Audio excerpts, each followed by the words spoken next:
Antes de que España fuera el campo de batalla de Europa, antes de que los reyes extranjeros pelearan por su trono, antes de que su destino se decidiera en salones lejanos, este lugar era otra cosa.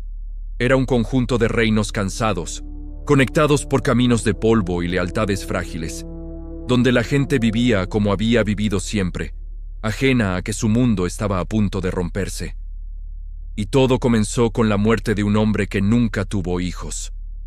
Mira bien lo que era España a finales del siglo XVII. No era un país en el sentido que tú conoces hoy. Era Castilla, Aragón, Cataluña, Valencia, Navarra, cada uno con sus propias leyes, sus propias monedas, sus propios mundos cerrados. En los campos de trigo y cebada trabajaban familias enteras desde el amanecer, familias que nunca habían salido de su pueblo, que no sabían leer, pero sabían cuándo sembrar, cuándo cosechar, cuándo rezar. Las ciudades eran pequeñas, con calles estrechas donde el olor a pan recién hecho se mezclaba con el estiércol de los animales. Madrid era la capital, sí, pero no era Londres ni París. Era un lugar donde los nobles caminaban con capas bordadas mientras los mendigos dormían en los portales de las iglesias. Todo parecía quieto, como si el tiempo se hubiera detenido en algún punto del pasado glorioso, cuando el oro de América llegaba en barcos y España mandaba en medio mundo. Pero ese oro ya no llegaba como antes. Las minas se habían vaciado, los barcos se hundían, las guerras habían devorado fortunas, y en el centro de todo esto estaba un rey enfermo, Carlos II, el último de su línea, un hombre que desde niño había sido débil, que no podía tener hijos, que pasaba los días entre médicos y sacerdotes. La gente lo llamaba el hechizado, porque creían que algo oscuro lo había tocado desde el nacimiento. Y tenían razón en algo, aunque no fuera brujería. Era la consecuencia de siglos de matrimonios entre primos y tíos, de mantener la sangre real tan pura que se había vuelto veneno. Carlos era el final de una dinastía, y todos lo sabían. En cada capital europea, en Viena, en París, en Londres, había hombres con mapas y plumas, calculando, esperando. Porque cuando él muriera, España quedaría sin heredero. Y eso significaba que cualquiera con un mínimo lazo de sangre podía reclamarla. Imagina lo que eso significaba. No estamos hablando solo de un trono. Estamos hablando de un imperio que todavía abarcaba América entera, desde California hasta la Patagonia, que tenía Filipinas al otro lado del mundo, que controlaba Nápoles, Milán, los Países Bajos, fortalezas en África. Quien controlara España, controlaba rutas comerciales, puertos, plata, soldados, influencia. Era la pieza más valiosa del tablero europeo, y las dos grandes potencias que la querían eran Francia y Austria. Ambas tenían candidatos. Luis XIV de Francia, el Rey Sol, el hombre más poderoso de Europa, quería poner a su nieto Felipe en el trono español. Leopoldo I de Austria quería a su hijo Carlos. Ambos tenían vínculos de sangre con los reyes españoles. Ambos estaban dispuestos a hacer lo que fuera necesario, y entonces llegó el momento. El 1 de noviembre del año 1700, Carlos II murió en Madrid. Tenía 38 años y parecía un anciano. Su cuerpo fue llevado al Escorial, ese monasterio gigante de piedra gris donde descansaban todos los reyes. Pero lo que dejaba atrás no era paz, sino un testamento, un documento escrito en sus últimos días, donde nombraba sucesor a Felipe de Anjou, el nieto francés. Fue una decisión desesperada, tomada bajo presión, con miedo a que el imperio se fragmentara. Carlos creía que solo un rey respaldado por Francia podría mantener unido lo que quedaba de España. Pero lo que no sabía, o tal vez sí, y no le importó, es que esa decisión iba a desatar la guerra más grande que Europa había visto en décadas. Cuando la noticia llegó a Versalles, Luis XIV sonrió. Mandó llamar a su nieto y le dijo algo que quedó grabado en la historia. Ya no hay Pirineos. Eso significaba que Francia y España se habían fusionado en poder, que juntas podían dominar Europa. Pero en Viena, en Londres, en Ámsterdam, esas palabras sonaron como una amenaza, porque si Francia controlaba España, controlaba también su imperio, su plata, sus ejércitos. Nadie más podría competir. Así que se formó una alianza. Austria, Inglaterra, Holanda, Portugal, más tarde Saboya, todos unidos contra Francia y España. Y lo que vino después fue fuego. La Guerra de Sucesión Española no fue una guerra de batallas rápidas. Fue un conflicto largo, sangriento, que duró 13 años y destrozó la península entera. Los ejércitos extranjeros pisaron suelo español como si fuera suyo. Los franceses entraron por el norte. Los austríacos desembarcaron en Barcelona. Los ingleses tomaron Gibraltar y nunca la devolvieron. Cada región tuvo que elegir bando. Castilla apoyó a Felipe, el candidato francés. Cataluña, Valencia y Aragón apoyaron al archiduque Carlos, el austríaco, porque creían que él respetaría sus fueros, sus leyes propias. Pero ninguno de los dos bandos peleaba realmente por España. Peleaban por Europa, y los que pagaban el precio eran los campesinos, cuyos campos eran arrasados. Los artesanos, cuyos talleres ardían. Las mujeres que escondían a sus hijos cuando escuchaban cascos de caballos acercándose. Hubo batallas enormes. En Almansa, en el año 1707, el ejército de Felipe aplastó a las fuerzas austríacas y eso selló el destino de Valencia y Aragón. Barcelona resistió hasta el final, sitiada, bombardeada, hambrienta. Cayó el 11 de septiembre de 1714. Y ese día todavía se recuerda, todavía duele, porque cuando cayó, Felipe no perdonó. Abolió los fueros catalanes, las leyes aragonesas, las libertades valencianas. Impuso un modelo centralizado, a la francesa. España dejó de ser una unión de reinos y se convirtió en un solo bloque controlado desde Madrid. Algunos lo llaman unificación, otros lo llaman imposición, ambos tienen razón. Mientras tanto, en Europa, las potencias se cansaron de pelear. Austria perdió interés cuando el archiduque Carlos heredó el trono imperial y ya no necesitaba España. Inglaterra había conseguido lo que quería, Gibraltar y Menorca, puertas estratégicas en el Mediterráneo. Así que firmaron la paz. Los tratados de Utrecht entre 1713 y 1715. Felipe pudo quedarse como rey de España, pero tuvo que renunciar a todo lo demás.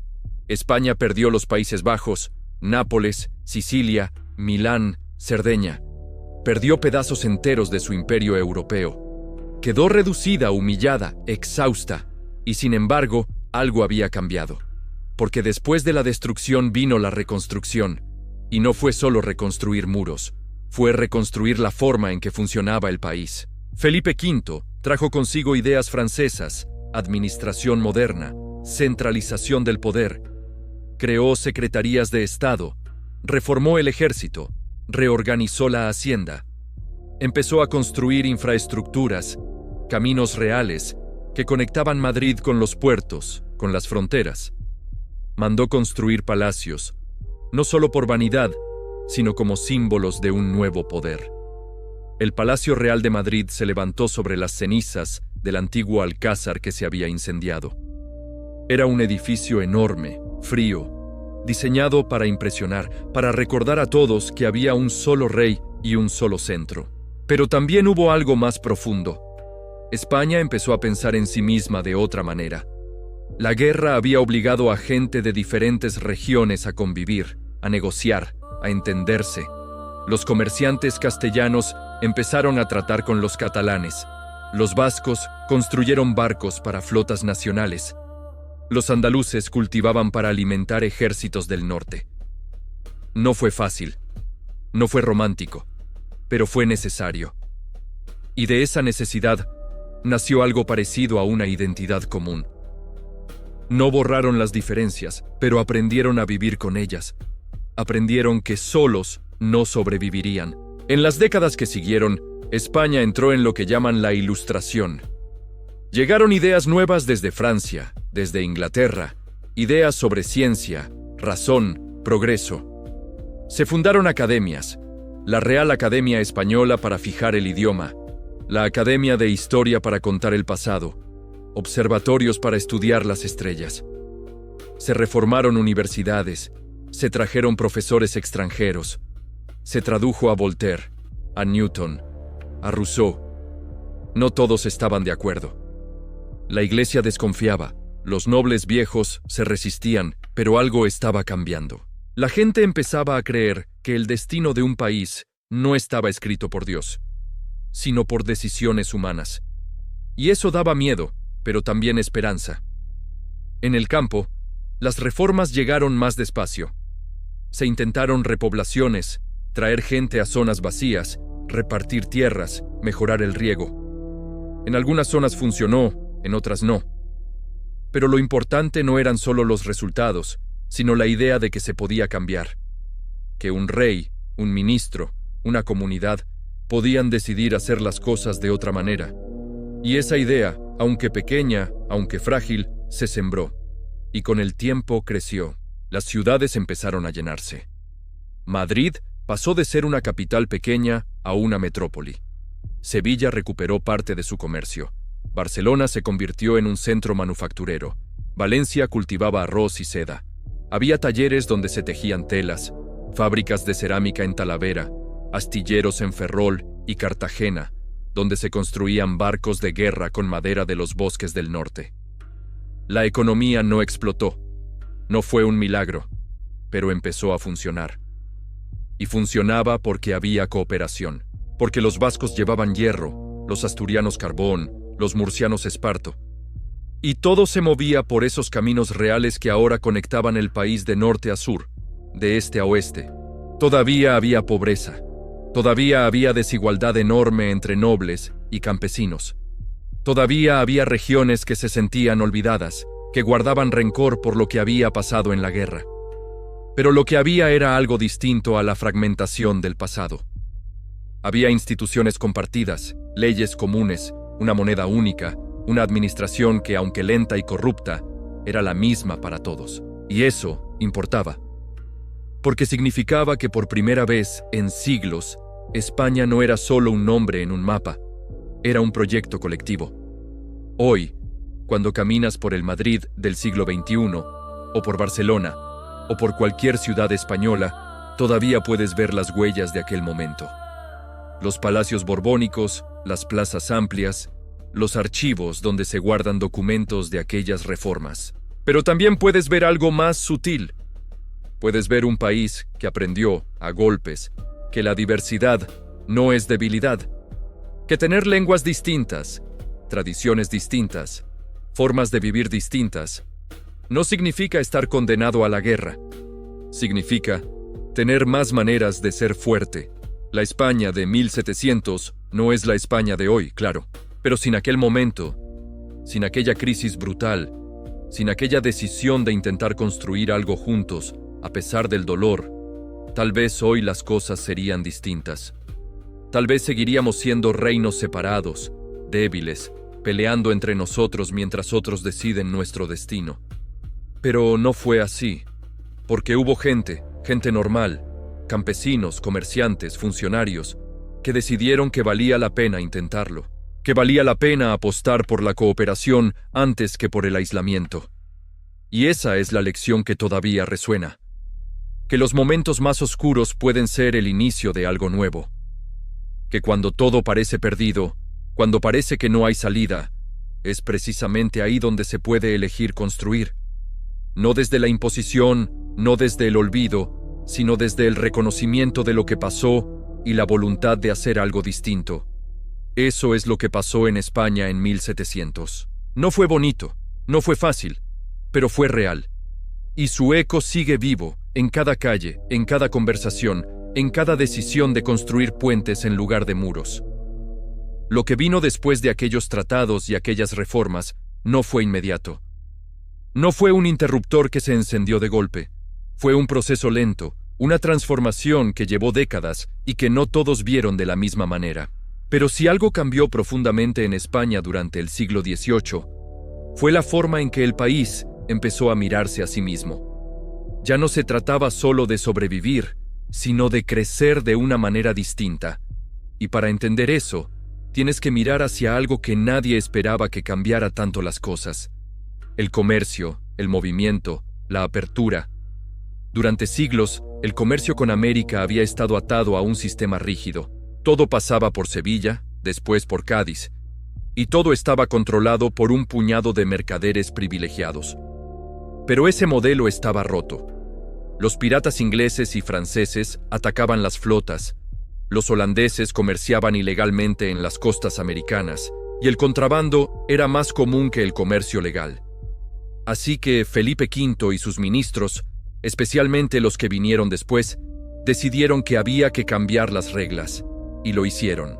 En 1778, Carlos III, el hijo de Felipe, firmó el Decreto de Libre Comercio. Eso significaba que ya no solo Sevilla o Cádiz podían comerciar con América. Ahora Barcelona, Valencia, Santander, La Coruña, Málaga, todos los puertos principales podían hacerlo. Y eso lo cambió todo. Porque de repente, ciudades que habían estado al margen empezaron a llenarse de barcos.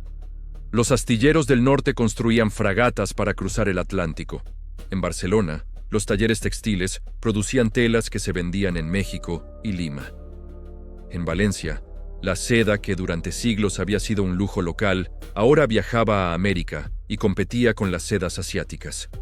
Los comerciantes catalanes, que antes solo vendían en su región, ahora abrían rutas hacia La Habana, Buenos Aires, Manila, y con ese comercio vinieron capitales, dinero que se invertía en más talleres, más barcos, más infraestructuras. La economía empezó a moverse, y con ella, la gente. Mira lo que pasó en Barcelona. A principios del siglo XVIII era una ciudad devastada, humillada por la derrota. Pero 50 años después era otra cosa. Las murallas que Felipe había reforzado para controlarla ahora se quedaban pequeñas. La población crecía, los barrios se expandían, los comerciantes construían casas de 3 plantas con fachadas de piedra. Se abrieron fábricas de indianas, esas telas de algodón estampadas que imitaban las que venían de la India, pero que se fabricaban aquí, en Cataluña. Eran más baratas, más accesibles, y todo el mundo las quería. Las fábricas empleaban a cientos de personas, desde niños que limpiaban las máquinas hasta mujeres que cosían los tejidos. No eran trabajos fáciles. Las jornadas eran largas, el aire estaba lleno de polvo, y no había derechos laborales como los conoces hoy. Pero para muchas familias era la diferencia entre comer o no comer. Y no era solo Barcelona. En el País Vasco, los vascos seguían dominando la industria del hierro. Las ferrerías de Vizcaya producían clavos, herramientas, armas, componentes para barcos. Todo eso se exportaba no solo a otras partes de España, sino también a América. En Asturias, las minas de carbón empezaban a explotarse de forma más organizada. En Andalucía, los campos de olivos y viñedos se expandían, y el aceite y el vino español viajaban a las colonias. En Galicia, los pescadores salían cada madrugada a las aguas del Atlántico y volvían con sardinas, merluzas, pulpos que se salaban y se enviaban tierra adentro. Toda España estaba conectada, no por órdenes de un rey lejano, sino por necesidad económica, porque si Castilla necesitaba hierro, lo compraba en el norte. Si el norte necesitaba trigo, lo compraba en Castilla. Si todos necesitaban telas, miraban hacia Cataluña. Era un sistema imperfecto, sí, lleno de impuestos internos que ralentizaban todo, lleno de privilegios que beneficiaban a unos pocos. Pero funcionaba mejor que antes.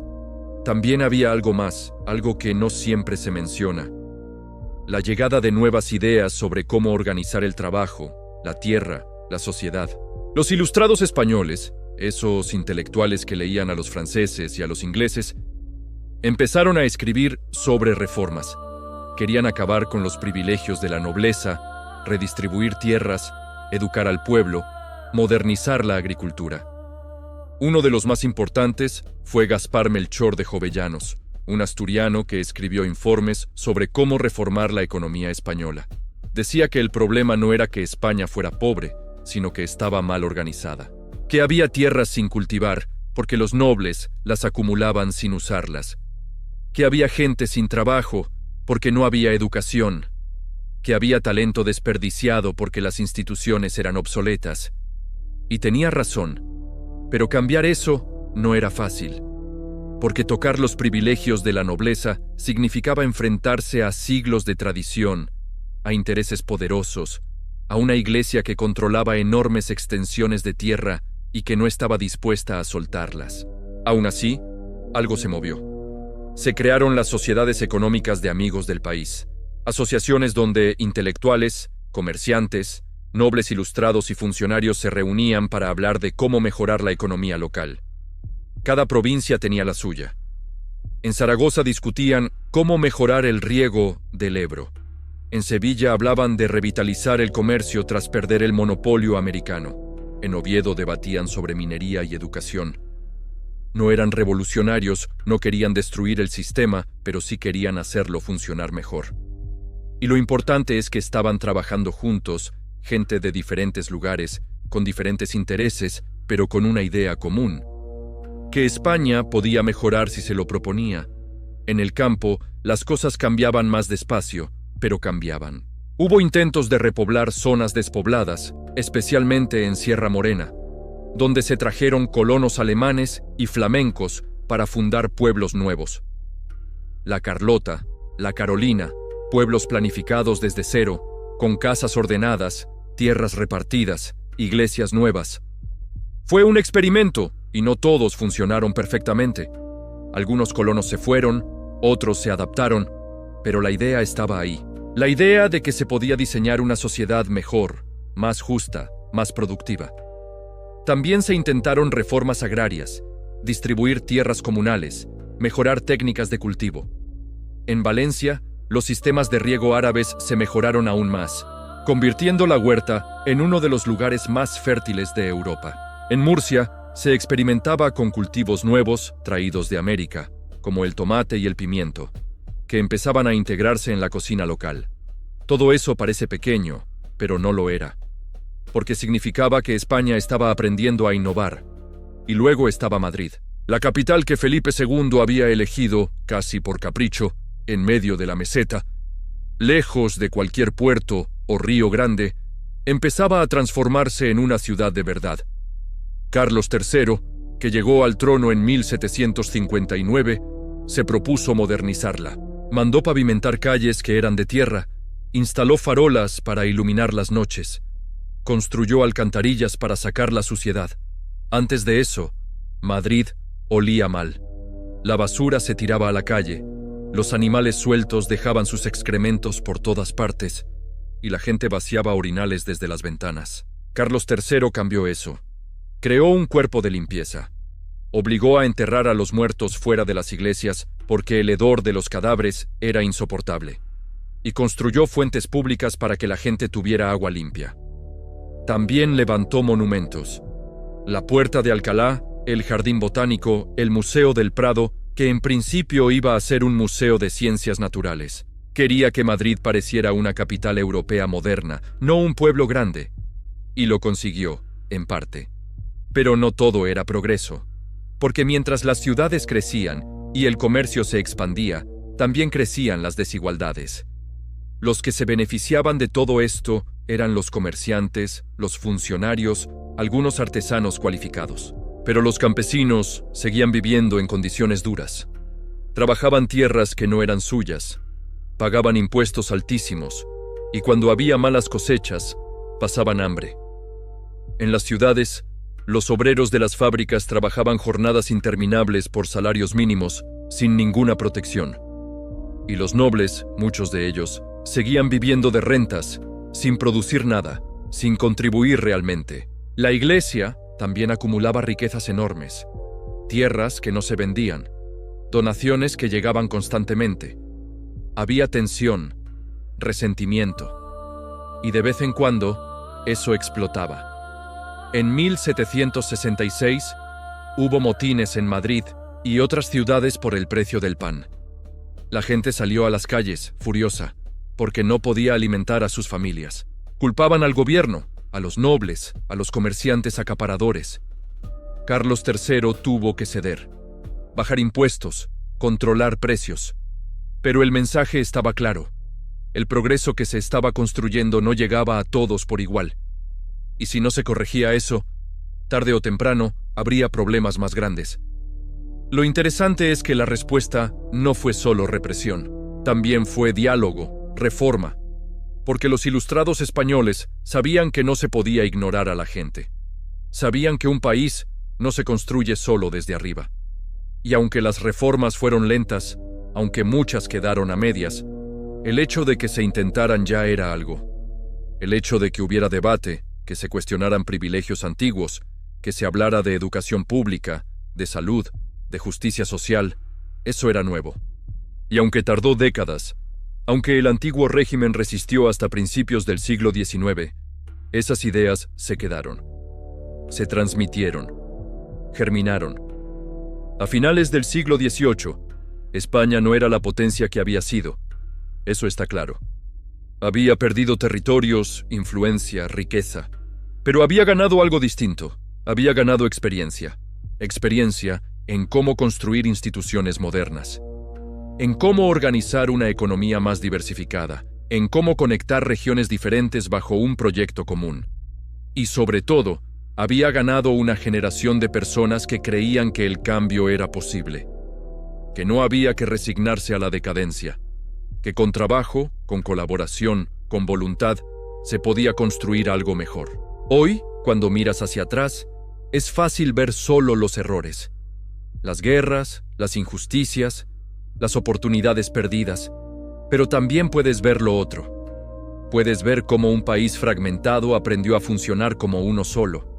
Como gente que hablaba idiomas distintos, que tenía costumbres distintas, que había peleado en bandos opuestos, decidió que tenían más que ganar juntos que separados. No fue un acto de generosidad, fue pragmatismo. Pero el pragmatismo bien entendido también construye. Y lo que construyeron entonces, esas redes de comercio, esas instituciones, esa idea de que España podía ser más que la suma de sus partes, eso sigue aquí. El siglo XVIII español no es una época heroica. No hay grandes conquistas, no hay gestas épicas, pero es una época donde se sembró algo importante, donde se aprendió que la cooperación, aunque imperfecta, siempre es mejor que la división, que trabajar juntos, aunque cueste, aunque duela, es la única manera de salir adelante cuando todo parece roto. Y esa lección no es solo del pasado, es del presente también. Es de cada día que elegimos tender puentes en lugar de levantar muros.